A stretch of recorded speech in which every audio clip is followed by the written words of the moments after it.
Before taking the morning bus to Woonsocket, I waited for an art store to open and get a few supplies. I could make the money stretch. Simon Drake didn't specify that I needed any amount of money anyway. The person at the art store recognized me and asked me how I'd been.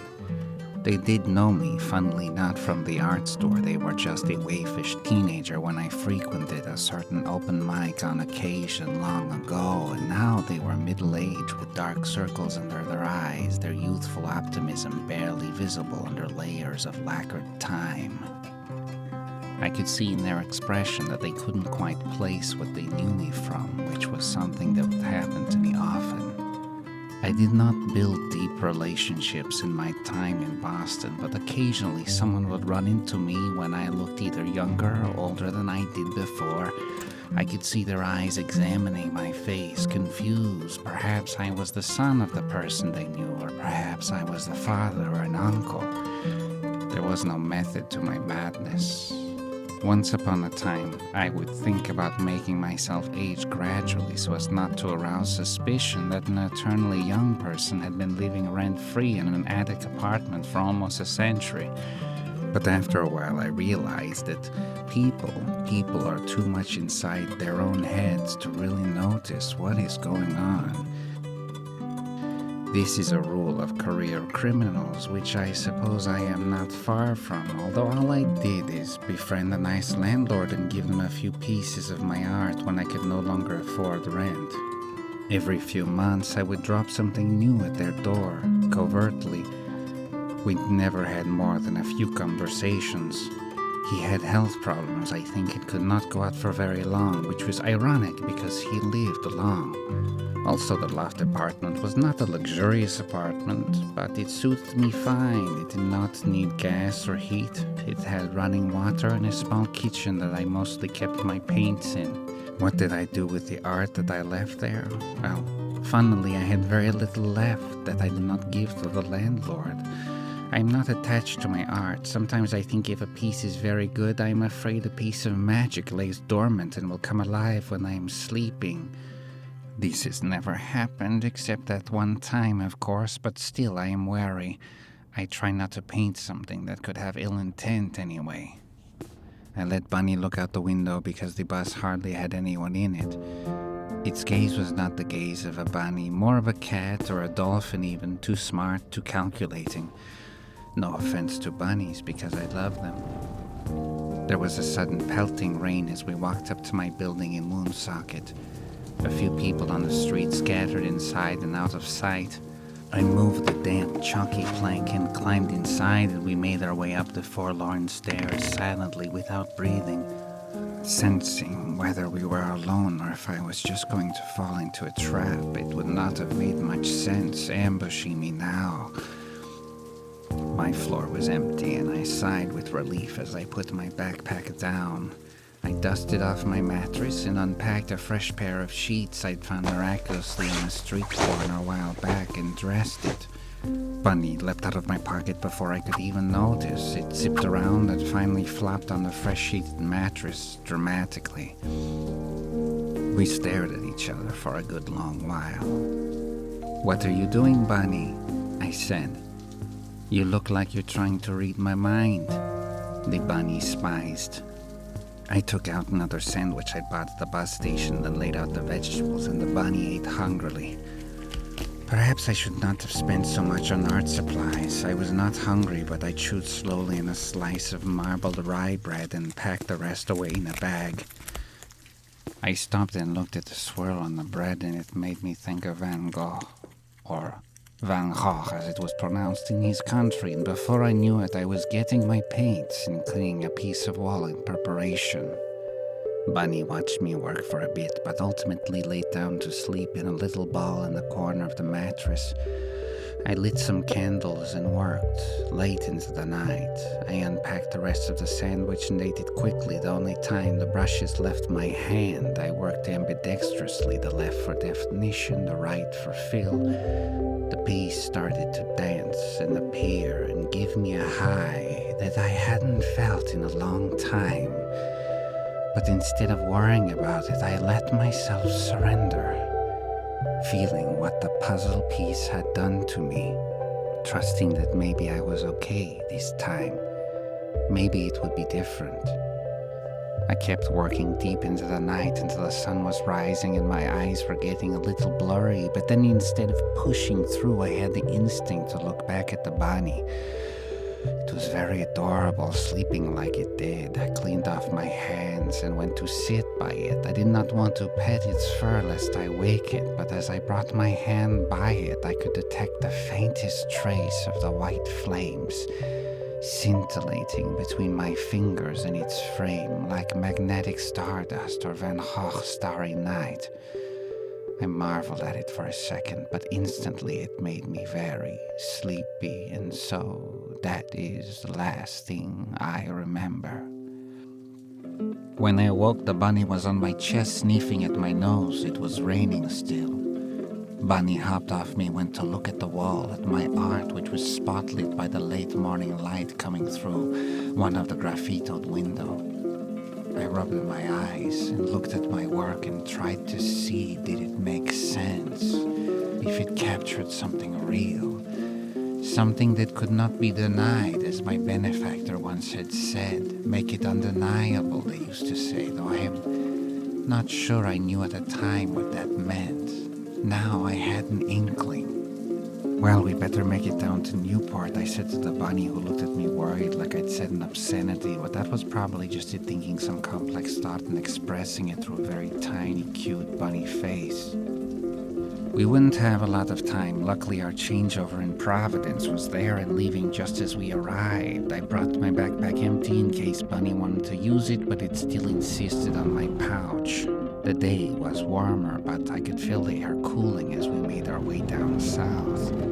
Had I been to Newport before? Once or twice, maybe more. Once on a boat, I think. Another time aboard a horse-drawn carriage half the way. Once upon a time, it owned the luxury that Boston now was flaunting.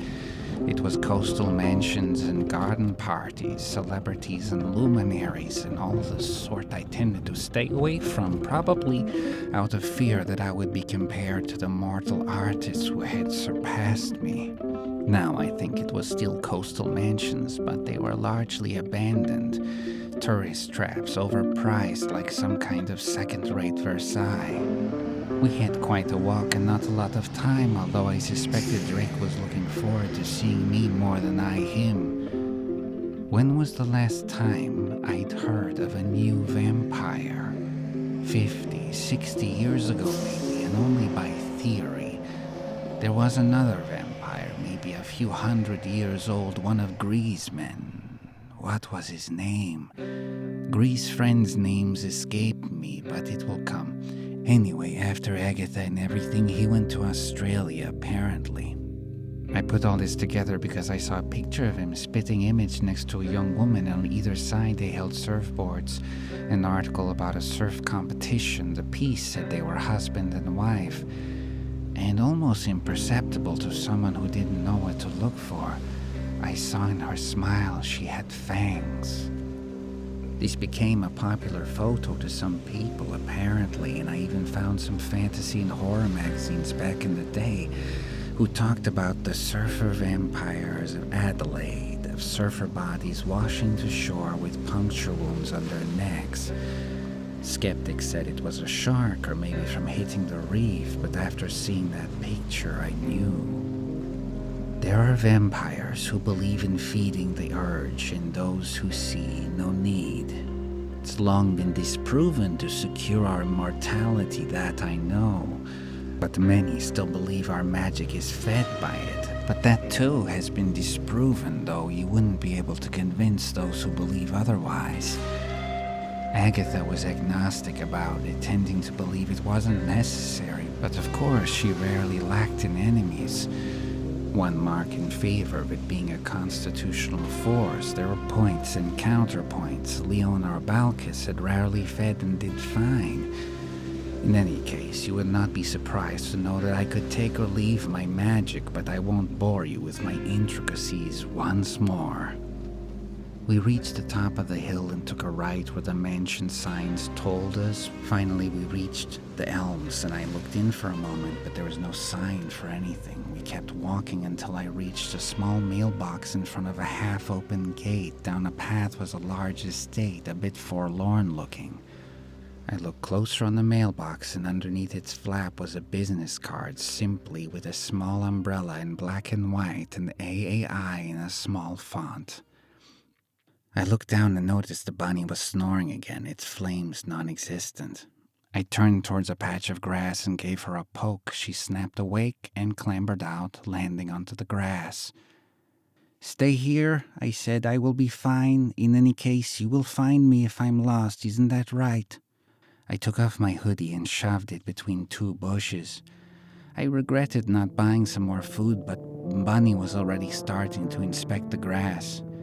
I walked ahead, then turned and gave it a little wave. It scurried into the bushes out of sight as if it were trained in tactical maneuvers.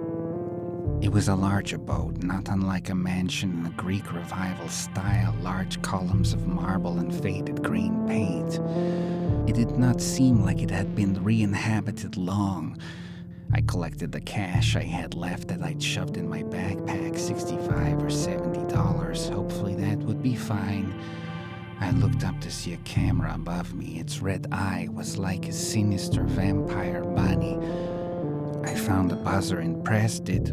The door buzzed for my admission. I took a deep breath and walked in, my backpack strapped to both shoulders like the bravest infant heading to the world's most ominous nursery school. A rather dapper and bearded senior man dressed in a slick white shirt and slacks stood waiting for me behind the desk at the foyer and sat down with a smile as I approached. "Hello, Drake. I am having an appointment, and I also would like to make a donation." The word donation made me aware of several heads spinning like startled meerkats from an office down the hall. The man gave me an envelope and I put the money inside, autographing the bottom of it and the date. He insisted that was important. The event had him anxiously looking for a form of some kind. A few others of similar age and dress had gathered at the corner of the room around a coffee machine and were speaking in soft, hushed tones. Around them were boxes upon boxes stacked. I noticed a little red umbrella sticker on some of them. "Oh, sorry," said the man. "Drake, where are my manners? Upstairs, all the way down, then right, all the way down, last door, you'll see. Thank you for the donation." I nodded to the man and couldn't wait to get away from the anxious energy that seemed unable to be inhabited with any clarity. This money felt like blood in the water for a vampire shark, I suppose, if that is such a thing. As I climbed the steps, I thought about the vampire shark and if it was such a thing, and the thought made me feel chilled to the bone. But then perhaps it was more these empty hallways and the creepy feeling this whole place had. The house felt more like a hospital than a mansion, which perhaps it had served as one at one time. It had the faint smell of something medicinal, come to think of it. It reminded me oddly of Agatha's tinctures and balms, her resins and herbs. Finally, after what seemed like an eternity, I arrived at the door. Should I knock? Best always knock, I suppose. One never knows with young vampires. From the other side I heard enthusiastically, "Neto, entrez-vous."